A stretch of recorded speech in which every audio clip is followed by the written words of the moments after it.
Madhura's Kitchen Diaries. Diwali is one of the most popular Indian festivals which is not just celebrated in India but all around the world. There are a variety of sweets and snacks also called as farar which are prepared during this festival.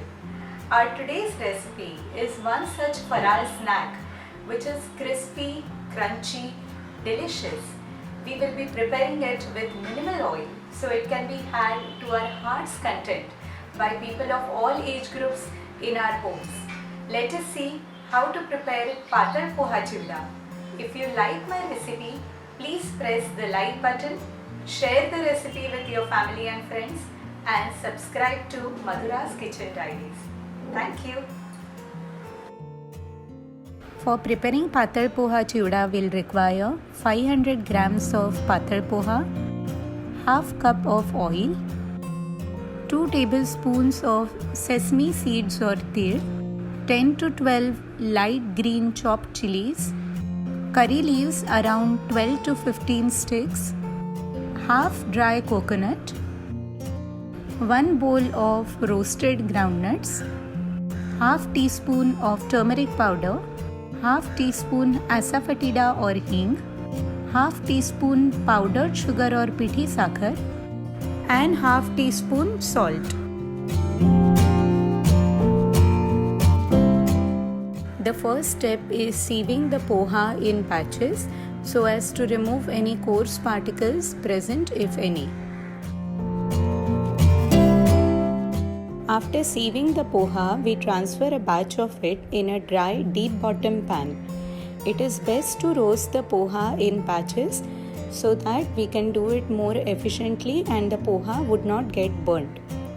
Keep roasting it on a low flame continuously but at the same time gently to ensure that the individual flakes do not break.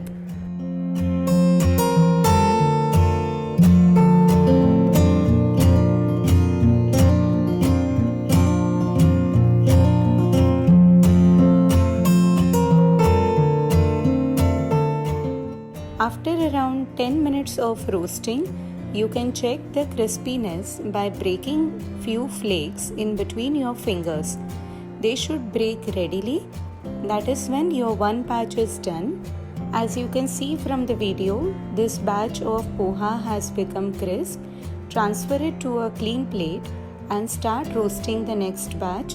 Take care that you are keeping the plate in a place where there is no fan overhead. We have roasted the entire poha in patches and set it aside. We take a kadhai of sufficient depth and add half a glass of oil to it. The measurement of the glass is shown in the video. After the oil heats up sufficiently, we add til or sesame seeds to it. They will start spluttering. At this point of time, we will add the chopped green chilies and curry leaves to it. We start stirring on a medium flame. It is important to stir it till the green chilies color changes from green to brown.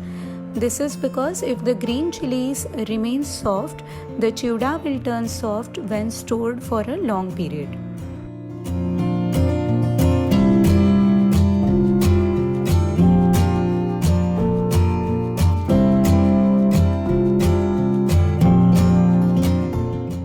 As you can see from the video, the color of the green chilies has now changed.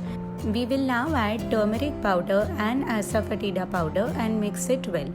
I prefer to have a slight light color to the chiuda. If you want it darker, you can add more amount of turmeric powder to it. Next goes in the dry coconut. Mix it well till it acquires a brown color so that it becomes crisp enough when you bite into it.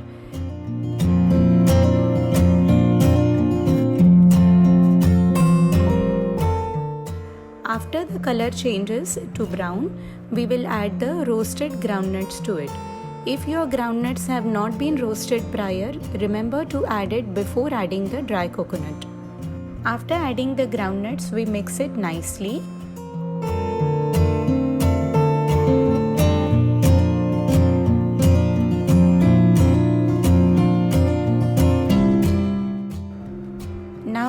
start adding the crisp roasted patar poha to the mixture.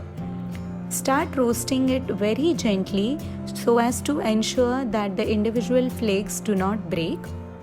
Keep the flame low while you are mixing the poha with the rest of the mixture. Also, stir it as is shown in the video so that the flakes wouldn't break.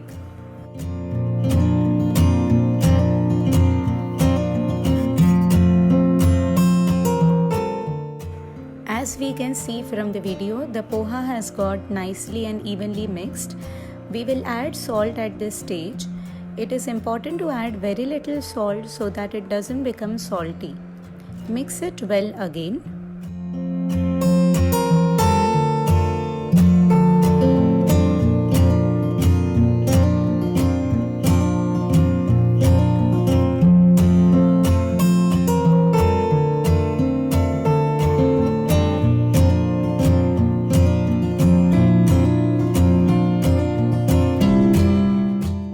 Next, we will add powdered sugar to it.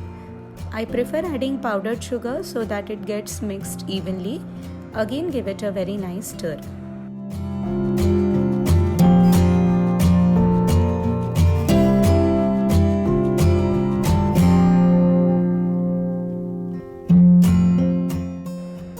Our chivda is now ready. Wasn't this easy to prepare?